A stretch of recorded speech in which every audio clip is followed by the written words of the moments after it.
we've been talking of development in the spheres of money, that is growth in GDP, per capita, infrastructure. But another thing which has gained importance in the modern day economies is human development. So, we are going to look at the pace of human development in the three countries. When I talk of human development, there are various sectors or rather various areas which are taken into account to see the level of human development in the country. Now, those areas are life expectancy.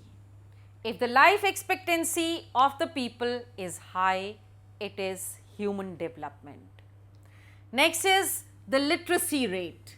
If the people or the population of the country is more literate, then it is human development.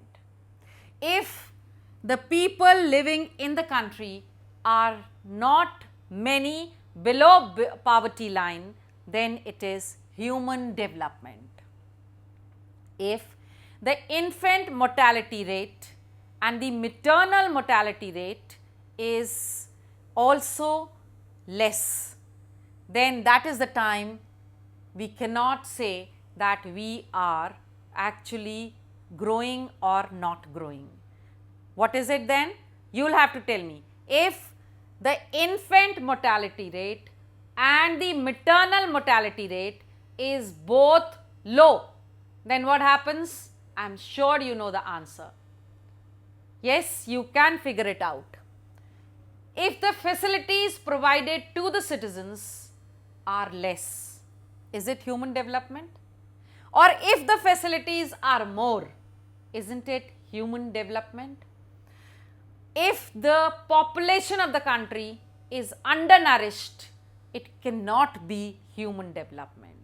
In fact, you all know that these are the various segments which are kept into account when we have to talk of human development.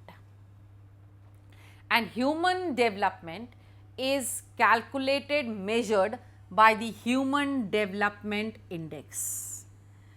If the Human Development Index is higher, then it is human development.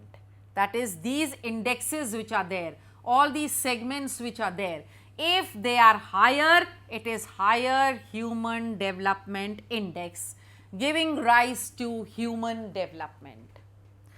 When we talk of this human development in the three countries of India, Pakistan and China, we have been growing. Of course, China is at a faster pace, but still we have been making efforts and we have been showing signs of progress in various human development indexes, and thus we can say that there is human development in all the three countries.